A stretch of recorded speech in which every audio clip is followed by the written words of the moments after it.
What is it about Mona Lisa that has captured the fascination of millions?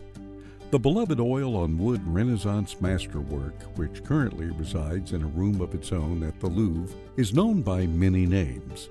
La Gioconda, Lisa del Giocondo, or simply Mona Lisa.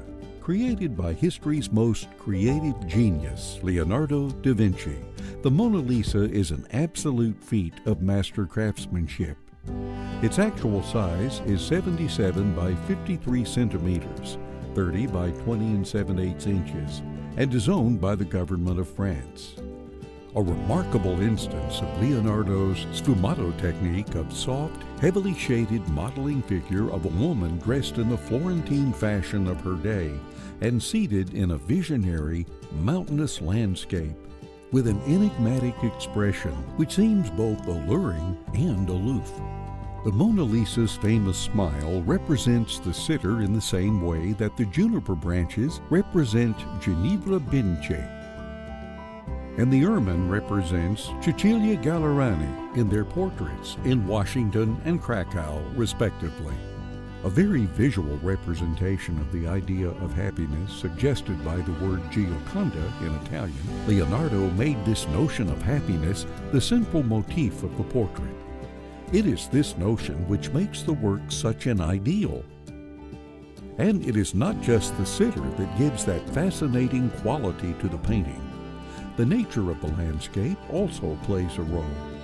The middle distance, on the same level as the sitter's chest, is in warm colors. Men live in this space. There is a winding road and a bridge. This space represents the transition between the space of the sitter and the far distance, where the landscape becomes a wild and uninhabited space of rocks and water which stretches to the horizon, which Leonardo has cleverly drawn at the level of the sitter's eyes. And it goes beyond the elements that complete the painting. Mona Lisa was among the first portraits to depict the sitter before an imaginary landscape, and Leonardo was one of the first painters to use aerial perspective. The enigmatic woman is portrayed seated in what appears to be an open loggia with dark pillar bases on either side. And behind her, a vast landscape recedes to icy mountains, while winding paths and a distant bridge give only the slightest indications of human presence. The sensuous curves of the woman's hair and clothing, created through sfumato, are echoed in the undulating imaginary valleys and rivers behind her. The blurred outlines, graceful figure, dramatic contrasts of light and dark, and overall feeling of calm are characteristic of Da Vinci's style.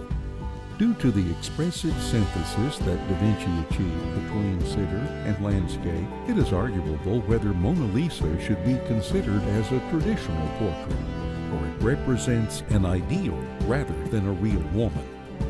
In the Renaissance, which brought together all human activities, art meant science.